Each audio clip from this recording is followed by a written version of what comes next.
Si tienes una idea buena, persíguela. ¿Qué le dirías a esas personas que quieren emprender y a lo mejor no se atreven? Bienvenida a Rosa Toast. Rosa tiene más de 40 años trabajando en Toast. Detrás de cada idea y de cada proyecto hay mucho trabajo. Yo soy súper fan de las 3 Cs. Hay que ser consistente, coherente y consecuente. Nadie más va a hablar de tu negocio como tú. Todo el tiempo. Que no hablas de tu negocio, estás perdiendo oportunidades. A veces la manera de resolver este miedo y este problema es empezando. Exacto. Hay que ser valiente.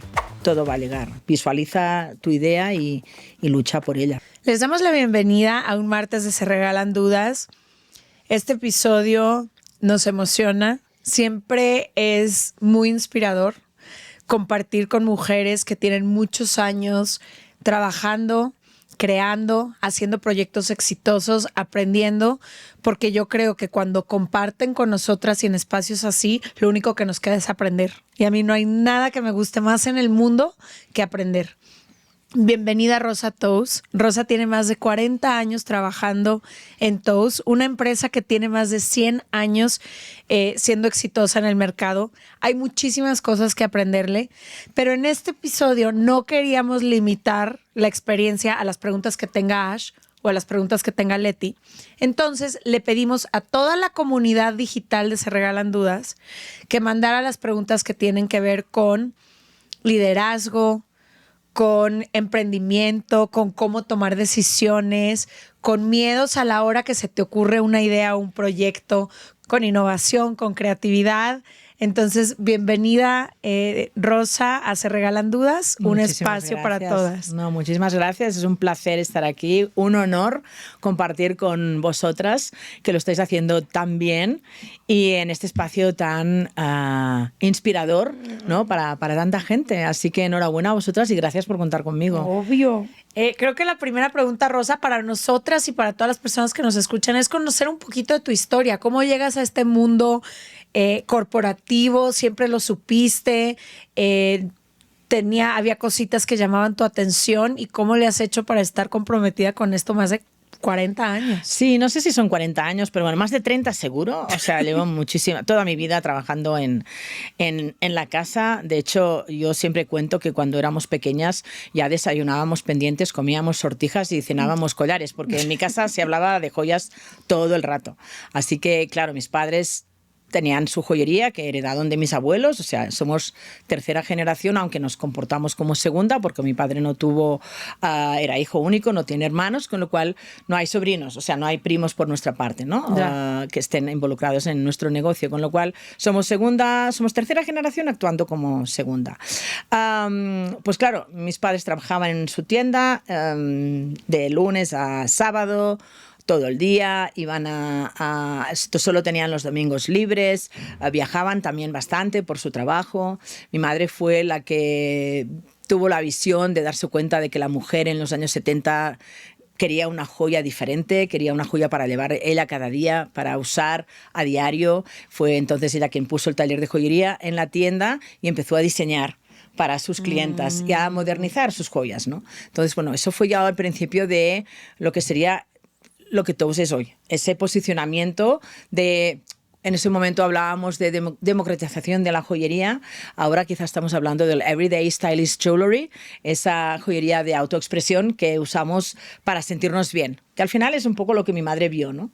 Entonces, bueno, con mis padres se casaron muy jóvenes y nos tuvieron enseguida. Somos 4 hermanas, yo soy la mayor. Todas mujeres. Todas mujeres, todas mujeres. Ya en ese momento fue tremendamente visionaria mi madre en encontrar un posicionamiento nuevo para la joyería, y para nosotras les veíamos siempre trabajar y trabajar. ¿Te interesaba la joyería o no? Sí, me gustaba, porque además nos hacían ir a la tienda. Después de nuestras clases teníamos que ir a la tienda. Entonces pasábamos mucho rato ahí y jugábamos con piedras, jugábamos con trocitos de cadenas, con relojes. Claro. O sea, jugábamos en la tienda. Ya un poco de más mayores no nos gustaba tanto ir a la tienda porque nos hacían limpiar la plata o nos hacían limpiar... O sea, pero la tienda siempre fue el punto de reencuentro. Entonces yo empecé con mi madre a su lado, gestionando todo el tema de las gemas que teníamos que escoger, que comprar, escoger y dar para producir. Pero bueno, mi madre siempre ha sido muy exigente y como buen genio, muy caótica y muy difícil de trabajar con ella. O sea, con un carácter súper duro. Entonces, yo trabajé un rato largo con ella, pero también cuando abrimos nuestra segunda tienda en Barcelona, me di cuenta, ahí empecemos a trabajar con unas relaciones públicas y una agencia de comunicación, y me di cuenta de que aquello era fantástico y que era increíble y que era algo que necesitábamos. Así que fui como virando mis skills de gemología, que después me han servido a lo largo de toda mi vida, por supuesto, y me fui como adaptándome a la vertiente más de comunicación y demás. Hice un curso de marketing que me ayudó a entender qué es lo que tenía que saber para gestionar también eso, y poco a poco fuimos formando el departamento de marketing en la empresa y he dado muchas vueltas. He cambiado de trabajo muchas veces en la compañía, pero hasta hoy. ¿Y qué fue lo más difícil de trabajar con tu mamá? O sea, no me puedo imaginar trabajar con mi mamá. Siento que trabajar con mi mejor amiga tienes sus cosas increíbles, también sus desafíos, pero con mi mamá no me imagino. ¿Qué fue lo que más aprendiste?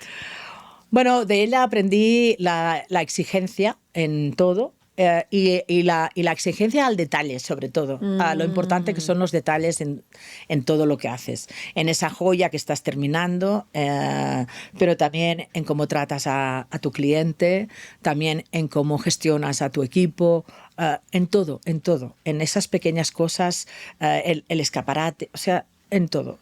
Eso fue un gran aprendizaje. Después nos ha dejado, bueno, mi madre todavía está viva y está retirada, pero todavía está, y nos ha dejado grandes frases lapidarias que nos han acompañado, claro, a lo largo de nuestra carrera, ¿no?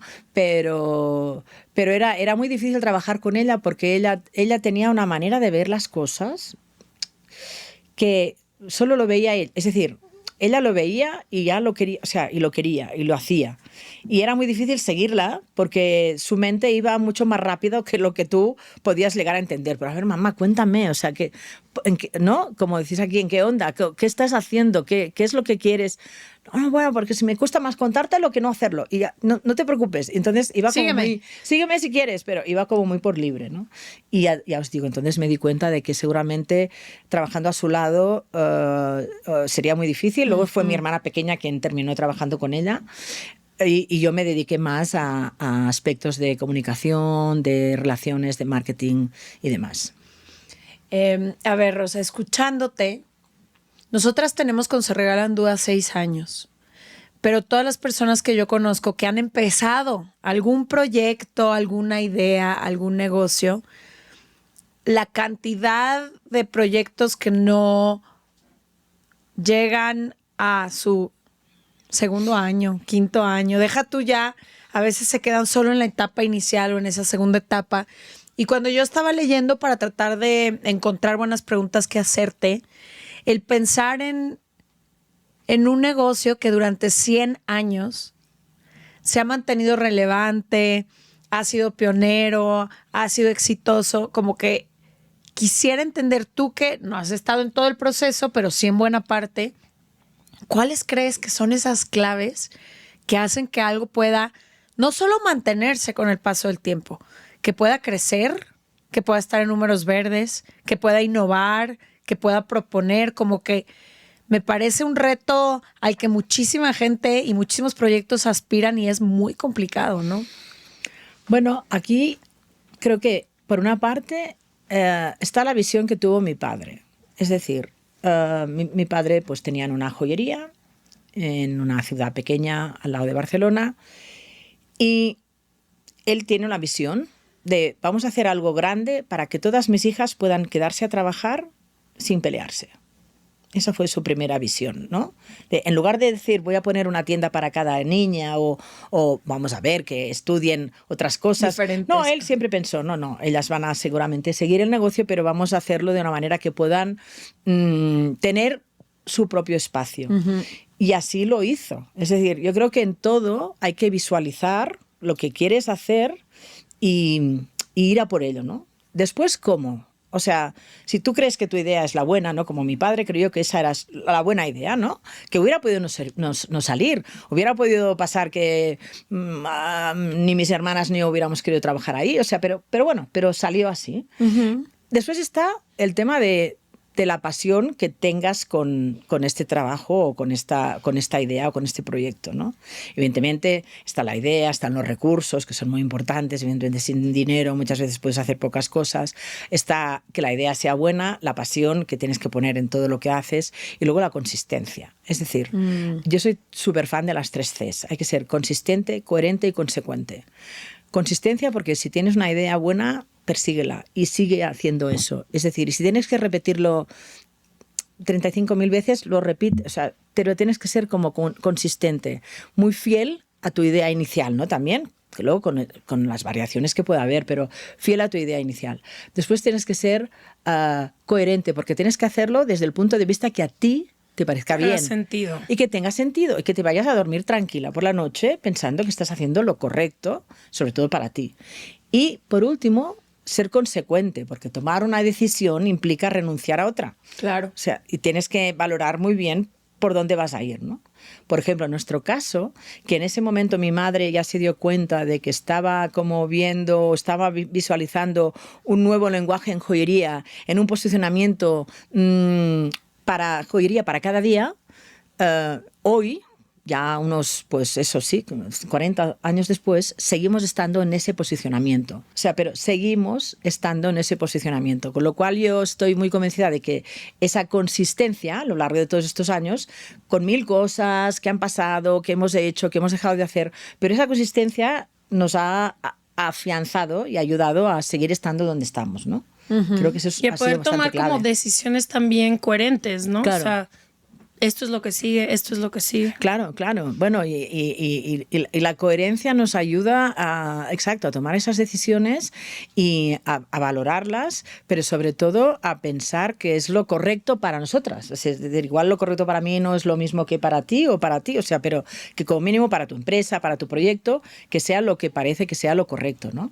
Y después, si te equivocas, tampoco pasa nada, porque Claro. te levantas y vuelves a empezar, pero consistente con tu proyecto. Creo que muchísimas personas siempre han querido empezar un negocio, ¿no? O sea, nosotras, antes de esto, ¿cuántas ideas tuvimos? 300 ideas que queríamos hacer. Queríamos hacer algo juntas, pero no sabíamos qué. Ya. Pero mira, llegó, Pero hermana, llegó, llegó. muy bien. ¿Qué le dirías a todas esas personas que están a lo mejor solo en la parte de la idea? Que creen que su idea vale la pena, que es algo que podría, desde algo que pueda ayudar a su barrio hasta algo, a lo mejor se lo imaginan enorme. ¿Qué le dirías a esas personas que quieren emprender y a lo mejor no se atreven? Al final, si no resulta, pues se vuelve a empezar. O sea, no, hay que tener menos miedo a equivocarse, ¿no? Hay que ser un poco valiente, aunque también prudente. Pero bueno, mi madre siempre dijo que hay que tener un grado de locura. O sea, hay que ponerle un poquito de salsa a la vida y de, oye, pues vamos a ver. Si no va bien, ya empezaremos de nuevo. Pero yo creo que hay que... Si tienes claro que tienes una buena idea y una buena visión, pues empieza y a ver qué pasa. Luego, poco a poco, pues igual encuentras a alguien que pueda formar parte de tu equipo y si sois dos, pues ya luego es un poco más fácil todo y luego si realmente tiene consistencia, pues igual puede haber otra persona y luego se buscan los recursos. Es decir, hay que ser valiente. Creo que hay que lanzarse. Y si va bien, perfecto. Pero si no lo intentas, nunca vas a saber. Nunca vas a saber. Nunca vas a saber.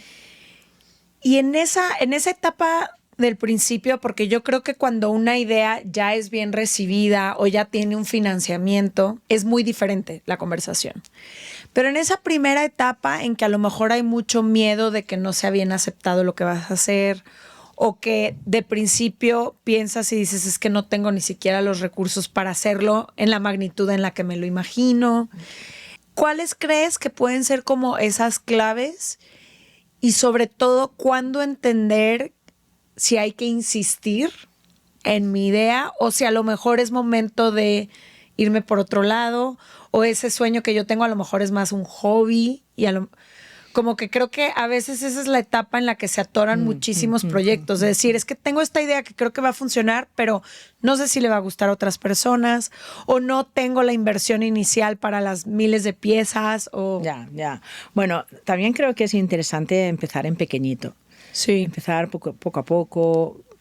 Ir probando. Ir probando y y la ambición es muy buena, pero la ambición también es muy peligrosa. Hay que buscar la manera de ver cómo puedes poner en marcha tu idea desde ese pequeño detalle, ¿no? Entonces, evidentemente, si también te puedes poner, en cuanto a la financiación, que evidentemente siempre es un problema, también puedes ponerte un reto, ¿no? O un cupo, o un timing. Y decir, bueno, voy a estar, pues no sé, me lo invento, pues 5 años. Si, pues habré recurrido a un crédito. O sea, pero si en 5 años no lo logro, lo voy a dejar. O sea, puedes ponerte también unos retos, ¿no? Es una idea, o sea, puedes poner unos retos o unos topes para decidir hasta dónde tú también puedes llegar, ¿no? Y luego pensar que detrás de cada idea y de cada proyecto hay mucho trabajo. Claro. O sea, pero mucho trabajo, ¿no? ¿Qué os voy a contar, no? Lo sabéis. O sea, es muchísimo trabajo. O sea, las cosas horas y horas. Son horas de tu tiempo libre. Eso es un poco la consecuencia, ¿no? De decir, tú quieres hacer algo, pero es que vas a trabajar un domingo, un sábado, hasta las 10 de la noche, vas a pasarte horas trabajando a veces sin pensar que sí que lo que estás haciendo vale la pena, vas a poner todo el esfuerzo, toda tu energía, pero es que requiere de eso también. O sea, no va a salir solo. No va a pasar solo, tendrás que moverte, tener contactos, hablar con gente, ver si tu idea ya existe. Porque igual tu idea ya existe, hacer un poco de benchmarking, investigar. Ahora está al abasto de todo el mundo, con el señor Google o con la inteligencia artificial, haces 4 preguntas y tienes las respuestas. Investiga. ¿Es esa una buena idea? Porque si ya lo están haciendo, no hace falta, ¿no? O sea, ¿para qué? Pero no solo hay que ponerle ganas, hay que ponerle tiempo, esfuerzo, dedicación. Me encanta eso que dices de empezar en pequeño. Porque yo siempre creo que es un poco lo que nos pasó a nosotras con este proyecto, pero es un poco la forma de resolver muchos de los problemas que tu mente te dice. Es decir, la falta de recursos, el no saber si mi idea es buena, pues es que hasta que no lo vayas haciendo, sobre la marcha irás viendo cómo lo está recibiendo. Con esas primeras pequeñas ventas que yo tenga, me va a dar para esa segunda compra que yo tenga que hacer. Como que ir entendiendo que a veces la manera de resolver este miedo y este problema es empezando. Exacto. Aunque sea en pequeña escala, pero empezando. Está clarísimo, no, es lo que tú estás diciendo. Es empezando, perder ese miedo y atreverse y lanzarse. Y si no, tener la humildad, que eso también me gustaría preguntarte, de entender que detrás de cada proyecto exitoso hay 2.500 errores. Exactamente. 2.500 errores de los cuales hay que agarrar el aprendizaje y ¿no? Exactamente. Y volver a empezar. Y muchas veces hay tantísimas ideas que has dejado en un cajón porque no se puede todo. No se puede. Es que no se puede. Y tienes que focalizarte en lo que realmente quizás sí tiene sentido, ¿no? Y que además aporte, que te sume, que te emocione y que, bueno, y que puedas sacarle la rentabilidad que quieras si estamos hablando de un proyecto empresarial, ¿no? Claro, ¿de qué manera puedes tener ese retorno? Además, en lo tuyo, ¿no? Si es que realmente es un negocio de un producto, si es un servicio, sea lo que sea, ¿cómo vas a poder monitorizar este proyecto? También eso es muy importante. Quiero hablar contigo de un tema que me imagino que viniendo de una empresa familiar está muy presente, si está en todos lados, que es este síndrome de la impostora, ¿no? El creer que no te mereces estar en donde estás, este miedo genuino que a veces tenemos de hacer las cosas a nuestra forma. Me imagino que con 4 hermanas, con una mamá y todo, el a veces encontrar tu voz auténtica debió de haber sido complicado. ¿Cómo has navegado tantos años el mantenerte, por un lado, fiel a quién eres tú, a las formas que me imagino que son diferentes a las de tus hermanas? Sí.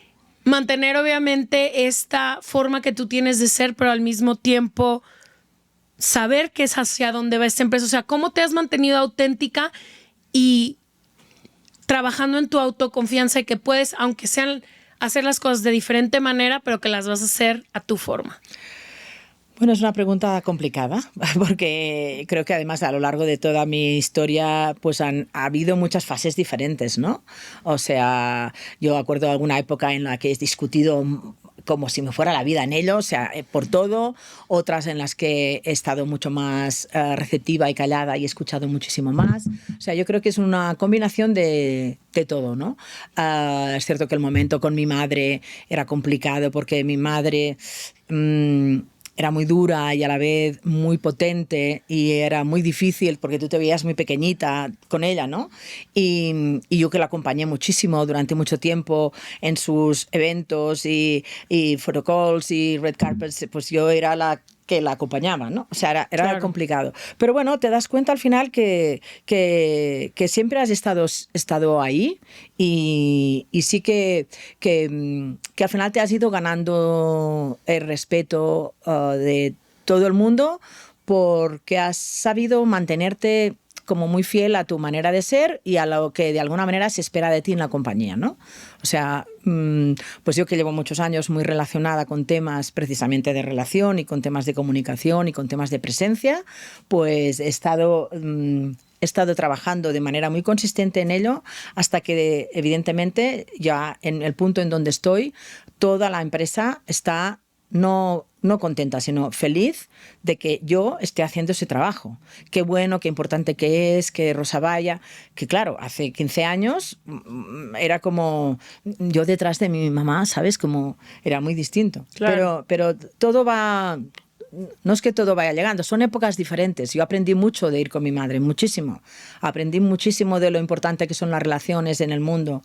Muchísimo, gracias a buenos profesionales con los que he trabajado, gracias a mi madre, evidentemente, observando un montón, escuchando muchísimo, siendo humilde, porque es verdad que tienes que ser un poco humilde y mantenerte muy a la expectativa también de lo que pueda estar pasando, ¿no? Sin no esperar demasiado, pero ver siempre un poquito por dónde puedes un poquito tú resurgir, ¿no? Y al final todo llega, ¿no? El mismo, mira, estar aquí ahora con vosotras, Sí. pues es un momento de también reconocimiento de mi trabajo o de lo que estoy haciendo para mi marca, ¿no? Escucho mucho el tema de las relaciones que ahorita mencionabas, ¿no? En inglés es muy famosa esta palabra de networking, de construir relaciones que te ayudan a llevarte a ti o a tus proyectos a otro lugar, que luego te ayudan en algo y tú ayudas en algo. ¿Qué consejo tienes cuando tiene que ver con el tema de relaciones laborales? ¿Hay algo que tú hagas, tiene que ver con, no sé, encontrar mentores o es más con las personas con las que trabajas? ¿Hay algo en particular que tú buscas que tus relaciones laborales tengan? ¿Y cómo has ido construyendo con el paso del tiempo? ¿Cómo funciona? Cuando la gente dice, es importante las relaciones en el mundo de los negocios, ¿qué significa eso para ti? Es que hay también diferentes objetivos. O sea, el objetivo principal que yo tengo a la hora de establecer relaciones es posicionar mi marca, hablar de Tous, hablar de lo que hacemos y de lo que somos, porque mucha gente ha oído hablar de Tous, pero quizá poca gente sabe que estamos en más de 40 países y en más de 600 tiendas. Entonces, poner un poquito el mapa, en el mapa lo que somos, quizás sería uno de los primeros objetivos tremendamente fáciles y normales, ¿no? Después, evidentemente, puede haber otros, o sea, porque la verdad es que en el punto en donde estoy me da pie a conocer a gente tremendamente interesante y está el tema del aprendizaje, de escucharles y aprender. Aprender un montón de ellos y saber lo que hacen en sus empresas o lo que esto en entornos... en la primera vez nunca, o sea, pero si eres consistente y vas teniendo la oportunidad de ir alargando esas relaciones con estas personas, pues cada vez tienes más afinidad con ellos y aprendes más, ¿no? Y te cuentan más. Para mí esta es una de las segundas partes. La tercera sería un poco el hecho de quizá tenerlos en cuenta para posibles estrategias de negocio. No sé, pues quizá pues porque es un partner que tiene hoteles y a mí me puede interesar tener una vitrina de joyas en un hotel. No sé, un ejemplo muy simple, ¿no? Pero pueden ser posibles partners a los que tanto ellos vienen a mí por eso, como yo quizá voy a ellos por eso. Más allá de luego las relaciones personales que puedan llegar a haber entre nosotros. No sé, os digo, son varias los objetivos, son varios. Luego al final, detrás de cada una de estas relaciones hay personas extraordinarias. Siempre. Y eso es lo que te da la vida. O sea, encontrarte con personas extraordinarias es lo que dices, ya ha valido la pena vivir el día de hoy. O sea, ya me voy tranquila a dormir. No, y hacen el trabajo más llevadero. Sí. ¿Cuánto agradeces ir a una cena con alguien que además la pasas bien mientras hablas de negocios? Claro. A que el famoso small talk de ¿y tú a qué te dedicas y quién eres y dónde vives y qué clima, que está haciendo calor o frío hoy? Sí, ¿no? Me choco el small talk. Exacto. Lo sufro muchísimo. Sí, y es algo muy típico porque te encuentras en muchas ocasiones que no sabes de qué hablar, ¿no? Entonces tienes que intentar aprender un poquito de qué negocio es la otra persona, si es alguien que no conoces de nada y ahí empezar a profundizar, ¿no? Quiero irme al primer punto de esto que hablamos de la comunicación, que es hablar de tu negocio. Yo creo que como mujeres nos han enseñado a que hay una empresaria mexicana que queremos muchísimo que se llama Marisa Lazo, que ella tiene miles de tiendas ya de galletas y ella decía que la ambición también es dulce, ¿no? Entonces, creo que, ¿qué consejo le darías a todas esas personas que les da miedo o pena autopromocionarse? Por ejemplo, ahorita tú dijiste, estamos en tantos países, tenemos tantas tiendas y al final del día estás tú. Nadie más va a hablar de tu negocio como tú. Exacto. Nadie. O sea, puedes contratar si es que tienes recursos. Si no, a nosotras nos toca hacer la misma labor. O sea, sí, pero no sé si a ti te pasa y por eso aprendo mucho cuando escucho a otras mujeres, porque a mí a veces me da pena decir a qué me dedico o qué hace mi proyecto por miedo a verme como... presumida. Sí, como que estoy presumiendo algo o como si tuviera un interés. Bueno, porque No sé si hace sentido. a veces la humildad nos sobrepasa, ¿no? Y creo que hay que ser humildes, pero cuando estás hablando de tu trabajo, tienes que estar tremendamente orgullosa de lo que estás haciendo, ¿no? Y de lo que has conseguido. Porque más allá de que te dediques a hacer podcast y a hablar con gente que te aporta y que además lo compartes con muchísima gente, pues has conseguido que eso forme parte de vuestro trabajo. Eso tiene un mérito espectacular, porque si no, se podría ser un hobby y ya está, ¿no? Pero habéis conseguido, o sea, eso tiene muchísimo mérito y eso es lo que tenéis que resaltar, ese mérito, ¿no? Y creo que hay que ser un poco, o sea, sí, la humildad, sí. Yo he aprendido, viendo una familia en la que la humildad, por supuesto, ha sido muy importante, pero tenemos que aprender también a poder... Al final es una carta de presentación, ¿no? Antes de dar antes dábamos tarjetas, ¿no? Con tu nombre, tu cargo y tu compañía, pero más allá de eso tenemos que tener esos elevator speech, ¿no? De qué es lo que estás haciendo de una manera como muy cortita, pero que puedas poner en valor lo que estás haciendo. Eso es importante, porque si no, estás perdiendo oportunidades. Sí. ¿No? Todo el tiempo. Todo el tiempo. Que no hablas de tu negocio, estás perdiendo oportunidades. No es que tengas que estar todo el rato, pero por supuesto estás perdiendo oportunidades. Y cuando tengas un momento que puedas decir, no, pues sí, mira, nosotros, pero sois de Toast, sí, fíjate, pues ya, mira, hemos cumplido 100 años y tenemos 600 y pico tiendas en más de 40 países. Wow, no sabía. Yo creía que solo estabas en España. No. Y México es nuestro segundo mercado más importante. Y ahí tenemos casi 140 tiendas. Madre mía. O sea, ¿sabes? Pones en contexto. Yo no soy nada de números, soy fatal con los números, pero estos números me ayudan a contextualizar el volumen de la tragedia, ¿no? O sea, el volumen de lo que tú eres, ¿no? O sea, si vosotras lleváis 6 años, pues ¿cuántas personas han pasado por aquí? Claro. Pues eso ya es una cifra importantísima que os da muchísimo valor. 500 episodios. Madre mía. En más de 130 países. Madre mía, pues fíjate. Pero sí, o sea, te aprendo yo también al mismo tiempo de Leti de lo importante que es hablar del esfuerzo que se ha hecho para llegar a donde estás. Pero yo todo esto lo he aprendido gracias a grandes profesionales que me han ayudado a que tengo que poner esto en valor. Claro. O sea, igual, porque si no, yo también... esa misma sensación que tú has dicho, Leti, de, pero parece que estás haciéndote como un poquito aquí la fanfarrona de lo que has... Pues no, y he aprendido a que no es eso, es poner en valor donde tú estás, ¿no? O lo que has conseguido o lo que ha conseguido tu empresa. No tú, sino tu trabajo, ¿no? A ver, Rosa, una de las preguntas que más nos mandaban la comunidad tiene que ver con esta idea, y la he escuchado no solo en lo que mandó la comunidad, entre nosotras, en todas las amigas y amigos que conozco que hacen algo, lo que sea que hagan en su trabajo, esta idea de que nadie hace las cosas como tú. Y entonces lo difícil que se vuelve delegar, confiar y armar equipos, sobre todo cuando un proyecto es como tu bebé. Ya.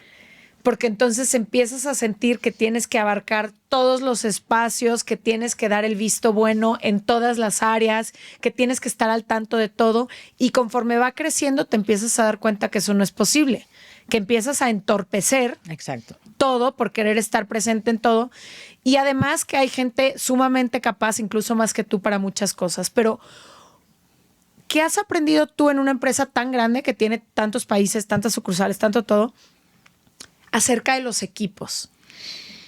¿Qué es valioso encontrar en alguien, en un equipo? ¿En qué deberías de fijarte? ¿Cómo empezar a delegar y a confiar en que las otras personas van a hacer lo mejor que pueden también? Bueno, claro, yo empecé cuando teníamos solo una tienda, ¿no? Entonces yo también empecé pequeñita, Claro. y esto lo hemos ido viendo crecer. Evidentemente, cuando en tu plan es tener esa visión de hacerte grande, ya sabes que hacerte grande quiere decir que tienes que ir acompañado, ¿no? No puedes ir solo. Entonces tienes que ir buscando los mejores compañeros de viaje para tu aventura. A veces aciertas, otras no, pero se cambia y se busca otra persona. Es muy importante, yo creo que esa persona que va a entrar a trabajar contigo, estamos hablando de esos inicios, ¿eh? Uh-huh. Que sepa exactamente también lo que se espera de ella, ¿no? ¿Qué es lo Ser claro. Sí, ser claro, ¿no? ¿Para qué te necesito? ¿Cuál quiero que sea tu job description aquí? ¿Qué es lo que quiero que tú hagas?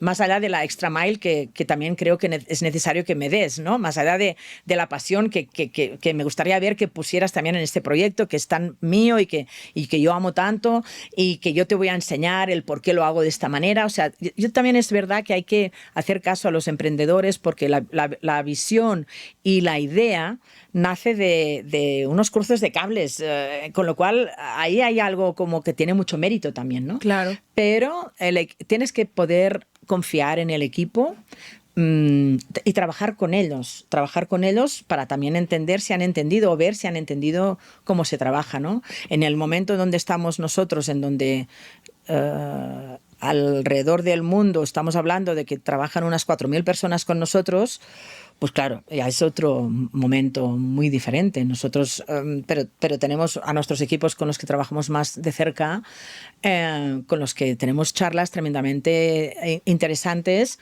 muy inspiradoras y a veces también muy duras. O sea, entonces todo esto tiene que pasar y tienes que entender que hablando nos entendemos, ¿no? Y discutiendo, y sobre todo explicando bien todas las cosas, lo que esperas del otro, porque si no, esta gestión de expectativas se va a ver muy frustrada. Entonces tienes que de hacer bien esa lista de qué tareas, ¿no?, voy a dar a esa persona, y vamos a ver, ¿está preparada para esas tareas? ¿Son sus skills los mejores? Uh-huh. ¿No? Y buscar a quien pueda encajar porque al final estamos buscando colaboradores que sepan a veces más que nosotros y que nos ayuden en aspectos en donde tú no llegas, ¿no? Claro. ¿Y cómo son esas charlas duras? O sea, ¿cómo es darle retroalimentación a alguien de tu equipo? ¿Cómo es?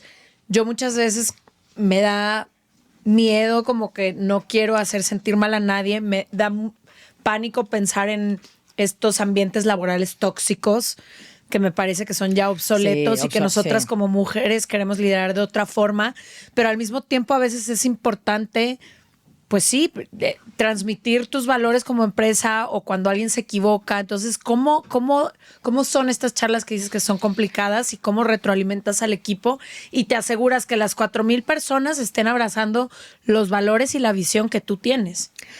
Bueno, siendo muy consistente y coherente y consecuente, siendo muy consistente sobre todo, pero Pero bueno, nosotros tenemos lo que llamamos unos espacios de feedback en donde intentamos que los tanto directivos pues hablen con sus equipos y los managers también con sus equipos y encuentren un poco ese espacio en donde se pueda decir todo de una manera correcta y sin faltar. Entonces, se empieza siempre un poco por lo bueno. Oye, me encanta cómo has hecho esto, he visto que has puesto mucho esfuerzo en este proyecto, ha sido magnífica tu intervención en este otro punto. O sea, primero esa parte. Y luego, de manera crítica constructiva, pues puedes decirle, pero me parece que...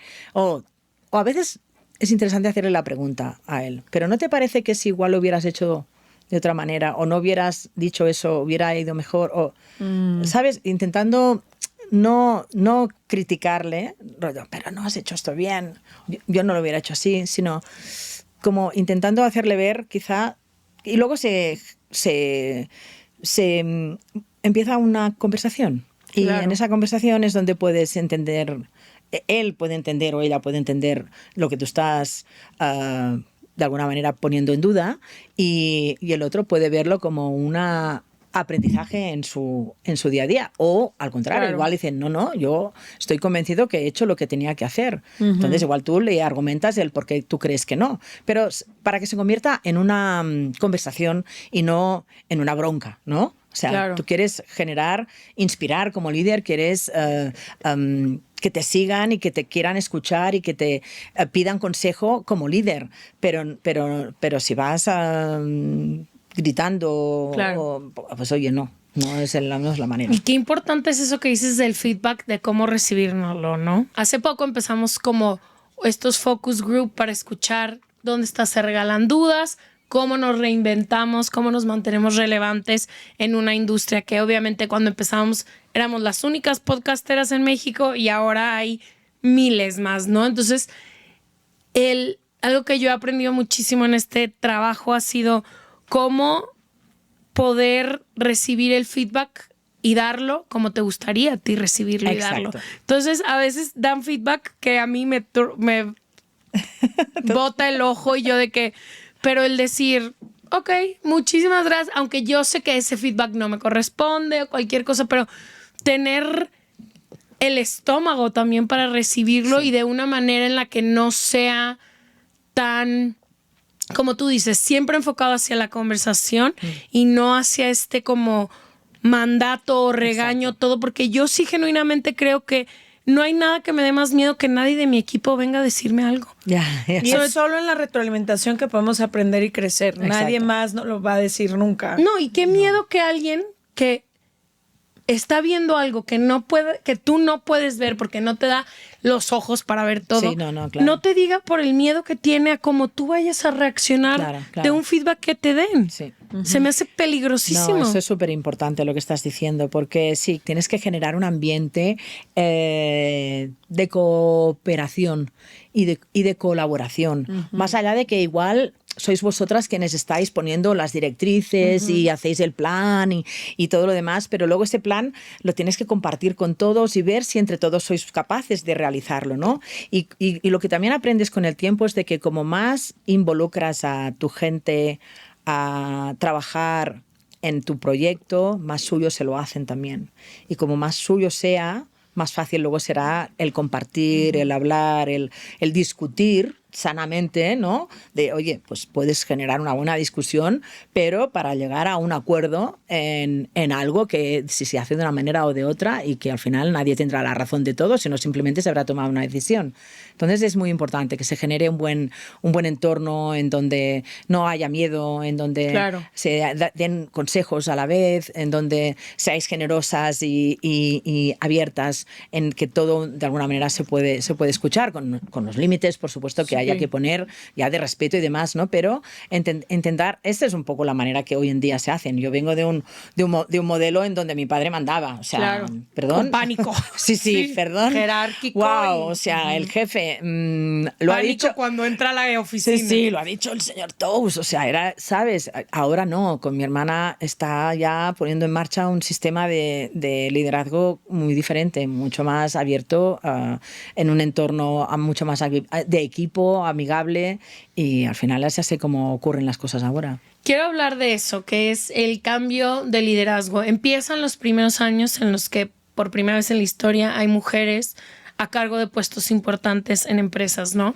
Y yo también crecí con un papá empresario y yo veo, ahora que tengo mi empresa, las diferentes características que tiene un líder hombre y un líder mujer, o un líder, por no decir hombre y mujer, más de energía masculina y femenina, ¿no? Y algo que yo siempre he tratado, y sé que Leti también, y nuestra otra socia Pau también, ha sido el encontrar esta forma de cómo nosotras queremos ser líderes dentro de nuestra propia empresa.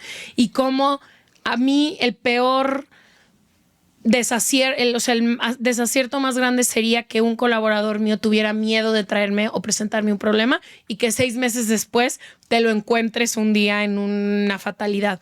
Entonces, ¿qué has aprendido de eso, de ser el tipo de líder como mujer que a ti te gusta, dejando atrás estos estereotipos de el jefe, el miedo, y sino ir construyendo empresas que sí tengan esta mirada femenina que obviamente es diferente al hombre pero se llega al mismo lugar de diferente forma? Exacto, sí.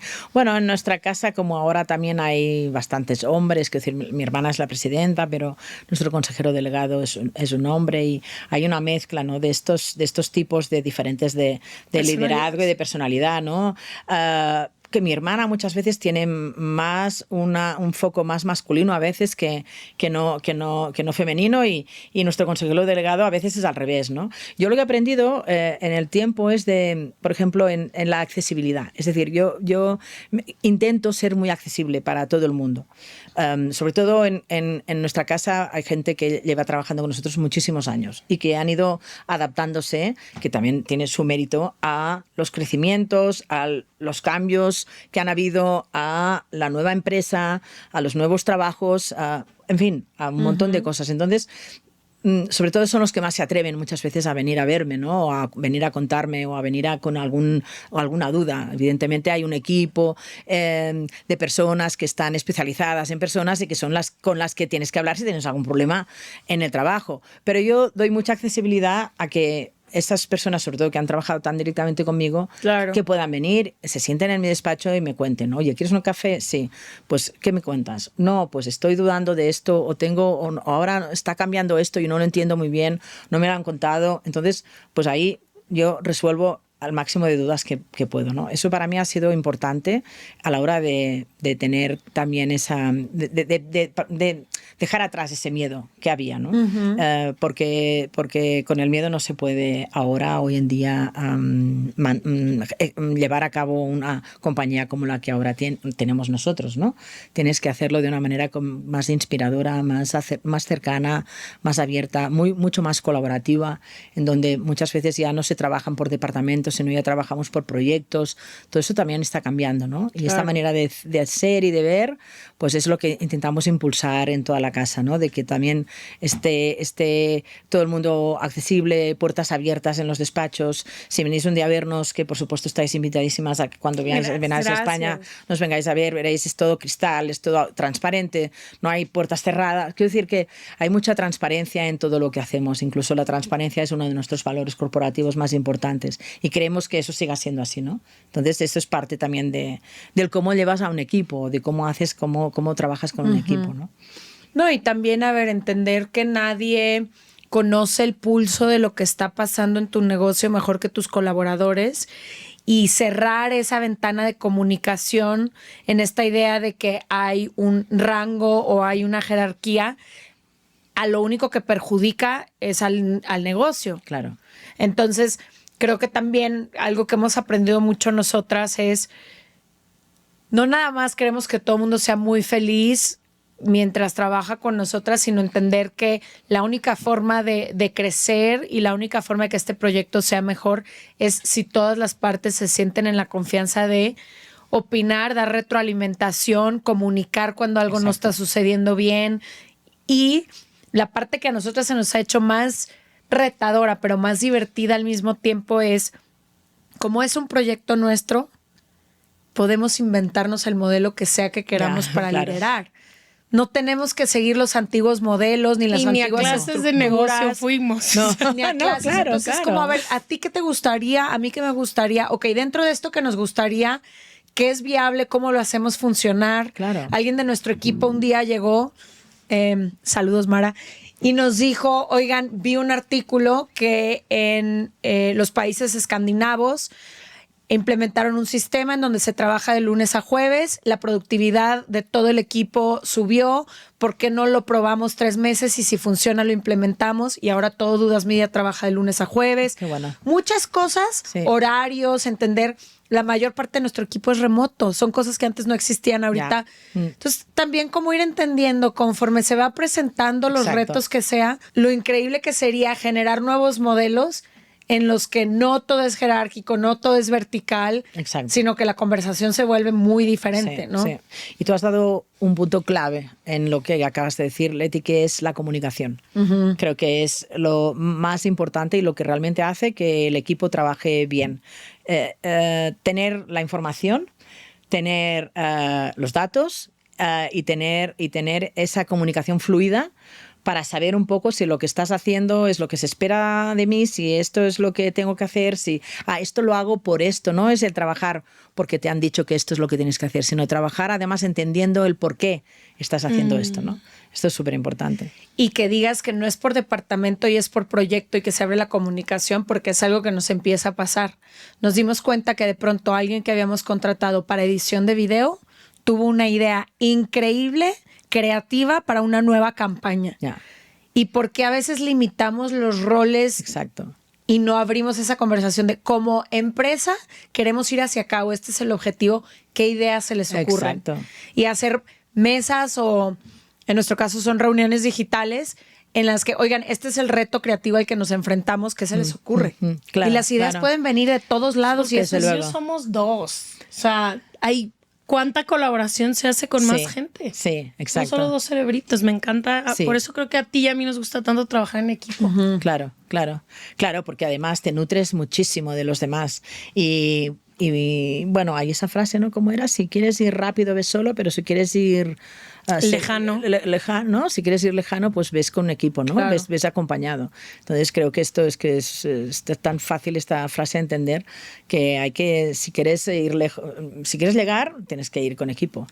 ¿Qué valoras tú en una persona cuando tiene que ver estrictamente en tu equipo o en negocio y qué no? Es decir, si vas a contratar, ¿qué dirías? Me fijo en esto, esto y esto, y si alguien tiene esto, no contrataría a esa persona. Pongamos que ya tiene los skills técnicos, ¿no? Sí. Sí, Ya, ok, no ok. vamos a hablar tiene de su sus CV. Sí. Ok, vale. Para mí lo más importante es que comparta los valores corporativos de la empresa. Ok. Es decir, porque los valores es algo muy íntimo de cada uno, ¿no? Pues yo soy humilde, o yo me esfuerzo, yo soy... Pero luego las empresas tienen que tener unos valores compartidos, que al final los valores son cómo te comportas tú o cómo se espera que te comportes tú en este entorno, ¿no? En este equipo. Pues es muy importante que entender en esa entrevista, o si es la segunda o lo que sea, si aparte de que ya tiene unos buenos skills para lo que estamos esperando, cómo se vería trabajando con un equipo con estos valores o con esta visión, pero sobre todo con los valores. Porque ahí es donde tienes que hacer el esfuerzo de adaptarte a una manera de hacer.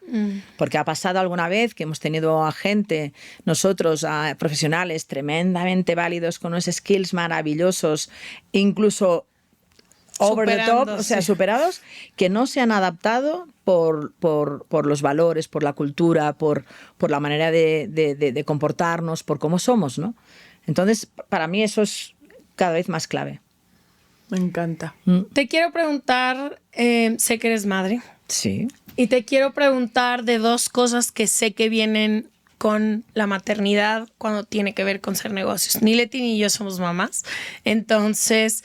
Uno es este balance entre ser empresaria y madre, y el otro es los límites que necesitas para poder lograr ese balance. ¿Cómo has navegado esa área de tu vida en el que claramente eres una apasionada de tu trabajo y te encanta, pero me imagino que como madre quieres también has querido dedicarte un rato a tus hijos? ¿Cómo has encontrado eso? ¿Hay un balance? ¿Existe? ¿No existe? ¿Es por temporadas? No, existe y existe creo que siempre. O sea, ser madre es para siempre, forever and ever. O sea, es algo que ya mis hijos ya son mayores y yo ya creía que ya una vez mayores yo ya podría estar en otra onda, pero no. Porque tú sigues siendo su madre. Es decir, sigues estando, bueno, pues yo me vengo de viaje y procuro de que todo esté bien, que todo esté en su sitio, o sea, cuando son pequeños, porque tienes que encargarte de esa logística, ¿no? Y cuando estás trabajando, yo me acuerdo que era tremendo, porque cuando estás trabajando estás pensando, hoy tendría que estar en casa con los niños, y cuando estás en casa con los niños pensabas, ay, tendría que estar trabajando. Entonces, claro, en ese momento no teníamos esa habilidad de... Sí que trabajaba yo mucho en casa, también con cosas pendientes y con informes y demás, pero claro, no había esa facilidad del teletrabajo que hay ahora, ¿no? Pero sí que me acuerdo mucho de ese momento de, Dios mío, estoy en el trabajo y debería estar en casa, o estoy en casa y debería estar en el trabajo. Entonces ese balance es muy complicado. Supongo que es tremendamente personal, ¿no? En mi caso ha sido así. Evidentemente, punto número 1, la logística de la casa bien organizada. O sea, por supuesto, saber dónde están, qué les toca, dónde van a ir, quién les recoge. O sea, todo eso bien organizado. Y después, bueno, pues yo intentaba meter mis viajes un poco en función también a sus agendas o a lo que podía haber, ¿no? Si era un cumpleaños, no me iba de viaje. Si había una representación teatral, yo no me iba de viaje. O sea, intenté siempre buscar ese equilibrio en donde tengo que estar porque va a ser importante para ellos que yo esté, o bueno, pues mi trabajo requiere este viaje, o requiere que me vaya a Madrid, o requiere que vuele a México, donde sea, y tengo que estar unos días, ¿no? Entonces, irme siempre ha sido complicado, porque además, aunque mis hijos siempre me han visto que me iba, siempre es como, ya te vas otra vez, pero no te vayas. ¿Qué haces con esa culpabilidad? Ay, es horroroso. Es que es horroroso.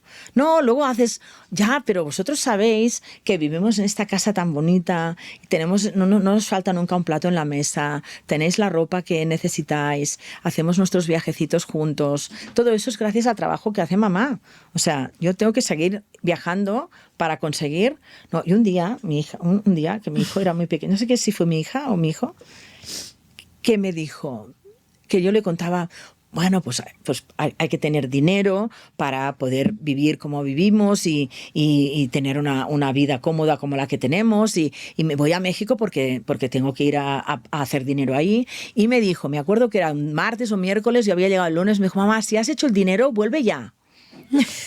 ¿Sabes? A ver, mamá, ¿has hecho ya el dinero? Pues ya regresa. Yo, a ver, te lo he contado mal, no es así, no es del todo así, ¿no? Pero bueno, o sea, que imaginaros el dilema constante siempre que tienes cuando eres madre, ¿no? Creo que la maternidad está demasiado sobrevalorada, y las mujeres nos ponemos muchísima presión en eso, y hombre, es maravilloso, sí, pues mis hijos es una de las cosas más maravillosas que me ha pasado en la vida, pero también es la súper gran responsabilidad para siempre, la preocupación que siempre tienes. Ahora que ya mi pequeña tiene 18 años y sale por la noche, ¿dónde vas? ¿Con quién vas? ¿A qué hora vas a volver? No sabes nunca, y claro, y sufres. Y, bueno, pero ¿qué vas a hacer? O sea, yo también lo hice, entonces... Y también lo habréis hecho vosotras, y pues es lo que toca hacer, ¿no?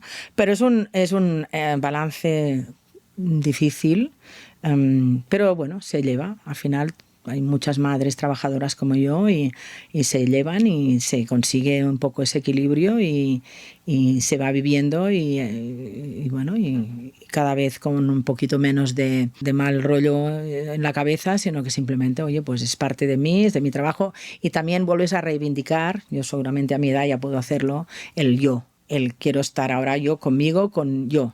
¿Sabes? Estas son mis cosas. Son mis cosas. Este viaje me apetece hacer porque, aparte de que me va a ir bien para mi negocio, pero me apetece hacerlo porque me va a dar la oportunidad de conocer a gente maravillosa como vosotras en este caso, ¿no? Y quiero hacerlo, entonces nadie me va a romper esta ilusión que tengo de este viaje. Entonces eso también lo vas aprendiendo con el tiempo. Pero los primeros años, un horror. Sí, en algún episodio que estábamos hablando específicamente de maternidad, el especialista dijo como entender que ser madre va a ser entender que siempre va a venir de la mano la culpa y hay que aprender a gestionar esa culpa, porque hay culpa si estás, culpa si no estás. Exacto. Culpa si te abandonas, culpa si abandonas a los hijos, culpa si diste mucho o si no protegiste o si sobreprotegiste. Entonces es como tratar de entender que se hace lo mejor que se puede. Exacto. Y que a veces también yo creo que esta palabra de el balance o el equilibrio también es una utopía que nadie ha resuelto. No. Hay etapas en las que hay más culpa de un lado, más culpa de otro, etapas en las que hay que estar más presente para los hijos o más presente para ti, ¿no? Y me imagino que es como un eterno baile. Es un eterno baile, sí. Pero yo creo que es eso, la gestión de la culpa y la gestión de cómo tú lo vas a vivir, ¿no? De cómo tú lo estás gestionando. Para mí lo primero era lo que os he dicho, la logística, que todo estuviera muy bien controlado. Esto es lo más importante y después ya, bueno, pues a gestionar tus sensaciones y cómo lo hacías, ¿no? Hubo una pregunta que no me quiero ir sin hacer porque se presentaba de diferentes maneras, pero tenía mucho que ver con la toma de decisiones, ¿no? Hay una chava que incluso nos puso, constantemente siento que todas las decisiones y responsabilidad de mi negocio caen sobre mí y me siento muy presionada. Y un poco yo pensando en lo que nos pasa a nosotras, cuando llega este momento en que sí se tiene que tomar una decisión, ¿qué guía usas tú para tomar la decisión? Porque siempre está este lado que a lo mejor es más racional, este lado que a lo mejor es más intuitivo, esto que te dice, no, a mí me gustaría hacer tal cosa, pero a lo mejor tu financiera o tu administradora te dice sí, pero no se puede. Entonces, ¿cómo tomas la decisión en el negocio cuando hay estos momentos críticos que no sabes hacia dónde ir? En nuestra casa siempre habíamos dicho y hemos dicho que mi padre ha sido la cabeza y mi madre el corazón. Así que siempre las decisiones se han tomado con mucha cabeza, pero también con mucha intuición. Okay. Entonces, pues bueno, se ha balanceado en ese formato, ¿no? Hay veces que hay algo que no sabes por qué, que crees que tienes que hacerlo, aunque el racional te dice que no va a servir, no va a ser, pero tienes que hacer caso a tu intuición, más de lo que a veces hacemos, ¿no? Porque puede ser esa la gran diferencia, ¿no? Que no te limiten, aunque evidentemente hay muchas limitaciones, ¿no? Porque si eso vale dinero, no hay dinero, no se puede hacer, o sea, evidentemente. Pero si es algo que puedes hacer con tu tiempo, con esfuerzo, con demás, yo creo que hay que hacer caso mucho a la intuición si crees en tu intuición, está claro. Si has visto que te ha llevado a buenos puertos y a buenas decisiones, creo que es importante seguirla, ¿no?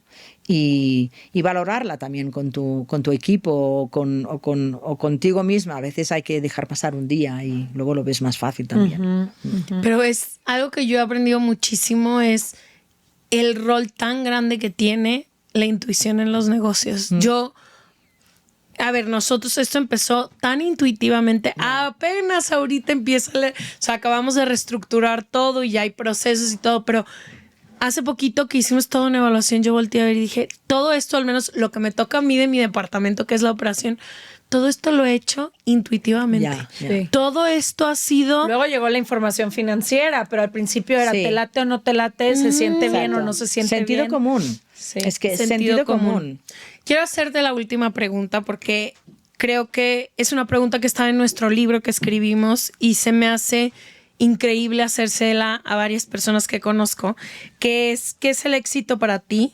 Y ha cambiado esa idea de éxito con el paso del tiempo y qué has tenido que sacrificar para ser exitosa en el mundo laboral.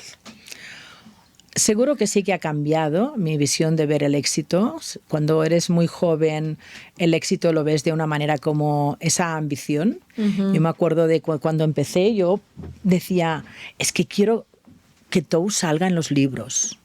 Quiero que se hable de Toast en libros, que para mí un libro es algo que queda en el tiempo, ¿no?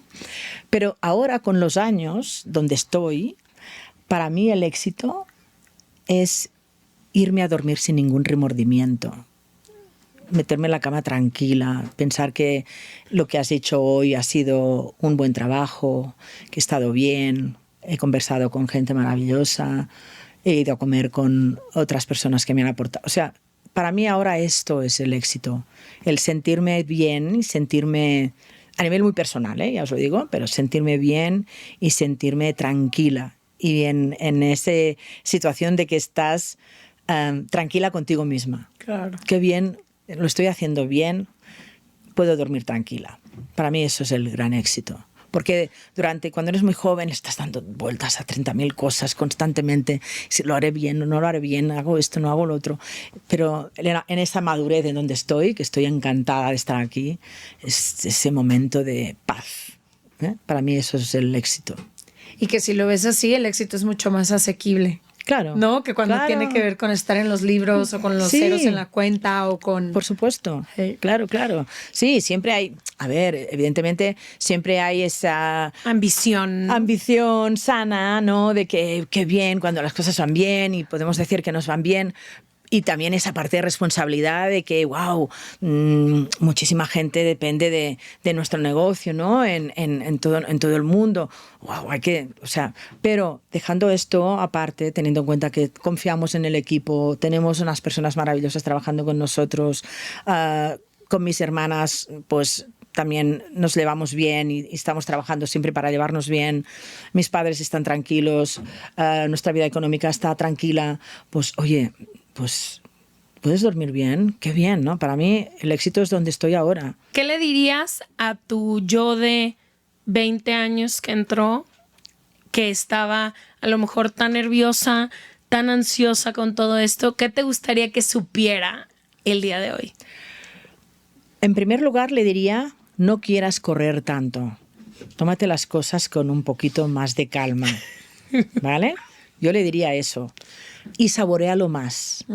Porque si no el tiempo te pasa muy deprisa y no te has dado cuenta, ya has cumplido los 40, ya tienes 2 niños y ya dices, bueno, ¿y ahora qué, no? O sea, saborearlo, o sea, vivirlo y disfrutarlo. Creo que eso es lo que más le diría. Y después, no sé, el hecho de que todo llegará, de que persiste, sigue trabajando, esfuérzate, porque todo va a llegar. Visualiza tu idea y lucha por ella. O sea, esto le seguiría diciendo a ella, como os diría a vosotras que estáis pues en este proyecto también tan bonito, como a un joven que está estudiando, ¿no? Oye, sé curiosa, aprende, intenta siempre pensar que vas a aprender más de todo lo que hagas. Lee libros, estudia. O sea, si no lo has hecho en su momento, hazlo ahora, no pasa nada. O sea, eso también creo que es muy importante. Rosa, muchísimas gracias por venir. Ven cuando quieras. Esta es tu casa de conversación. Ya disfruté. Sí, me ha pasado el tiempo volando, de verdad. Ha sido un placer. Les dejamos toda la info de Rosa y de Toast en seregalandudas.com/suscríbete, nuestro newsletter gratuito que se manda una vez a la semana con recomendaciones y con muchísimas cosas. Y ya saben, la forma en la que nos pueden ayudar a seguir teniendo estas conversaciones tan increíbles es dándole follow, like, share y todo a nuestro proyecto. Y si les gustaron los aretitos o collares que traemos, Ash, tú me lo regalaste. y Rosa en este episodio, todo es de Toast. Muchas gracias por venir. Gracias a vosotras. Bye. Un placer. Bye, bye. Bye. We don't regret the things we did. We regret the things we did not do. David Kessler is an expert author, speaker in the field of grief, loss, and healing. Why is grief so related to all the other decisions we make? Well, I think when we grieve well, we learn to live well. Until someone dies in your life, that you understand that what you miss are never the big things. Fear stops life. Fear doesn't stop death. How do we get good at grieving things that happen all the time to us? And so the more you live, the less afraid you are of dying. Absolutely. If this is my last podcast, let me make it good. From the beginning. Hit it, boys.